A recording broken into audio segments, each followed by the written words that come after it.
حضرت امام علی علیہ السلام نے جس وقت خاتون جنت کی تربت پر ہاتھ ڈالنے کا ارادہ کیا تو اس وقت ان کے قلب مبارک میں رنج و غم کی لہر اٹھی کہ جس نے امام کے پرشجاعت و شہامت بدن کو لرزا کر رکھ دیا۔ آپ میں تاب ضبط نہ رہا اور آپ کی آنکھوں کے جام چھلک پڑے، آنسوؤں سے آپ کے ریش مبارک بھیگ گئی۔ آپ نے رسول اقدس کے روضہ مبارک کی طرف منہ کر لیا اور آپ کے پردۂ دل سے جانسوز نالے بلند ہونے لگے۔ ان بلند ہونے والے نالوں میں بارگاہ رسالت میں اپنے سوز و درد کا اظہار تھا، اور آپ نے اظہار کچھ اس طرح سے کیا۔ آپ فرماتے ہیں کہ میرا یہ غم بے پایاں اور میری راتیں بے خواب رہیں گی، یہاں تک کہ خداوند عالم میرے لیے بھی اسی گھر کو منتخب کرے کہ جس میں آپ رونق افروز ہیں۔ وہ وقت آ گیا کہ جب آپ کی بیٹی آپ کو بتائیں گی کہ کس طرح آپ کی امت نے ان پر ظلم ڈھانے کے لیے ایکا کر لیا۔ آپ ان سے پورے طور پر پوچھیں اور تمام اقوال و واردات دریافت کریں۔ روایت میں ہے کہ جب حضرت امیر خاتون جنت کی تدفین کے بعد اپنے خانہ اقدس میں تشریف لے گئے تو آپ کا قلب مبارک غم و انداوا سے بھر چکا تھا، کیونکہ آپ سے انس و محبت رکھنے والی رفیقہ حیات گھر میں موجود نہ تھی۔ اس لیے آپ نے انتہائی وحشت کا احساس کرتے ہوئے فرمایا، جس کسی پر مصائب اس صورت میں حملہ آور ہو جائیں تو اس نے ہر صورت مریض و علیل ہونا ہے، اور دوستوں کے درمیان ہر صورت جدائی نے آنا ہے۔ دوست کے ہجر و فراق کے سوا ہر مصیبت آسان ہے۔ رسول احمد کے بعد مجھ سے حضرت فاطمہ کی جدائی اس امر کی دلیل ہے کہ اس جہان میں دوست اور دوستی جادوانہ نہیں۔ حضرت امام جعفر صادق علیہ السلام فرماتے ہیں کہ جب ہماری جدہ محترمہ حضرت جناب فاطمہ زہرا کی رحلت ہوئی تو حضرت امیر ان کی مبارک قبر پر روزانہ تشریف لے جاتے تھے۔ ایک دن جب آپ شہزادی کونین کی قبر پر تشریف لے گئے تو آپ نے یہ شعر پڑھا کہ مجھے کیا ہے کہ جب میں ان کی قبور سے گزرتا ہوں تو اپنی محبوبہ کی قبر پر سلام کرتا ہوں، لیکن مجھے اپنے سلام کا جواب نہیں ملتا۔ جب صحابہ کرام نے اس خورشید جہان افروز خاتون جنت کی قبر بنانی شروع کی تو اس سے چمکتے دھمکتے موتی برآمد ہوئے۔ 4 ہاشمی مرد آگے بڑھے اور وہ 4 ہاشمی مرد یہ تھے: حضرت امیر المومنین علی بن ابی طالب علیہ السلام، حضرت عباس بن عبد المطلب، حضرت فضل بن عباس، ایک مرد کے جس کا نام معلوم نہیں۔ ان چاروں مردوں نے اپنے سوزانے قلب و جگر کے ساتھ بازائے رسول اللہ کے پیکر پاک کو لحد میں اتارا۔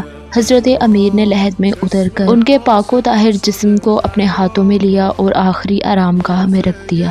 حضرت امیر نے اس نور افشان چہرے کو خاک پر رکھا کہ جو ہمیشہ رات اور دن، صبح اور شام اللہ کی بارگاہ میں سجدہ ریز رہا تھا۔ یہ وہ پیشانی اقدس تھی کہ جس پہ رسول اللہ بوسہ دیتے نہ تھکتے تھے۔ جب حضرت امیر رسول اعظم کے گلدستۂ وستان کو لحد میں اتار چکے، آپ نے فرمایا کہ ہاں اے زمین، اے تراب، اے تربت پاک، میں عظیم الشان امانت کو تمہارے حوالے کر رہا ہوں۔ یہ رسول اعظم کی دختر ہیں۔ حضرت امام جعفر صادق علیہ السلام فرماتے ہیں کہ جب حضرت امیر المومنین علی بن ابی طالب علیہ السلام نے رسول اللہ کی بیٹی کو لحد میں اتارا، ان تمام مراحل میں خاتون جنت کا ملکوتی جسم امیر کائنات کے سامنے رہا۔ مرحلہ تدفین کی تکمیل کے بعد خورشید جہان افروز ہمیشہ کے لیے غروب ہو گیا۔ اس کے بعد حضرت امیر پر جو گزری وہ خود جانتے تھے یا ان کا اللہ۔ دختر پیغمبر کی رحلت کا صدمہ آپ کے لیے ناقابل برداشت تھا۔ رسول اللہ کی دختر نے شہادت کی سعادت حاصل کی۔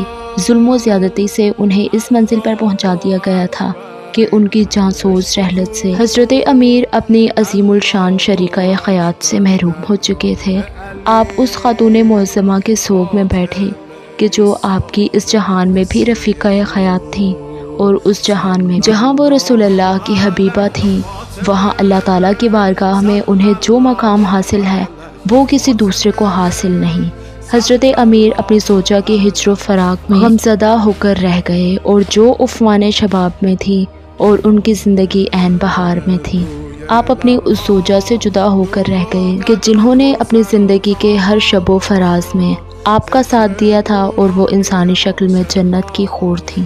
دنیا کی خوبصورت ترین خواتین ان کا مقابل ہی نہیں تھیں۔ آپ کے مصائب میں صدیقہ کبریٰ کی اس وصیت نے اور اضافہ کر دیا تھا کہ ان کی تشییع جنازہ رات کی تاریکی میں ہو اور ان کی قبر کو مخفی رکھا جائے اور ان کی قبر کے آثار مٹا دیے جائیں۔ آخر کار مصائب و آلات کی رات ختم ہوئی اور صبح نمودار ہوئی تو لوگ اپنے گھروں سے نکلے۔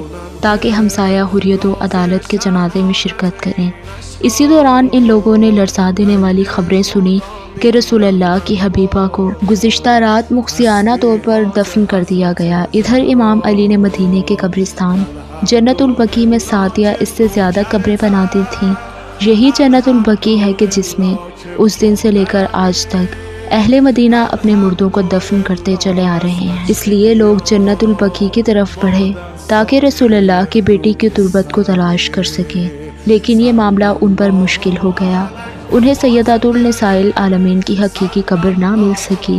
لوگوں کی چیخیں نکل گئیں اور ان کے نالہ و فریاد کی آوازیں بلند ہونے لگیں۔ انہیں سیدۃ النساء العالمین کی قبر نہ ملی اور وہ ایک دوسرے کو ملامت کرنے لگے اور کہنے لگے کہ تمہارے نبی تم میں صرف ایک بیٹی ہی چھوڑ کر گئے، آخر وہ اس دنیا سے چل بسیں اور دفن بھی ہو گئیں، اور تم لوگ ان کے جنازے میں شرکت نہ کر سکے اور نہ ان کی تدفین کے مراحل میں شامل ہو سکے۔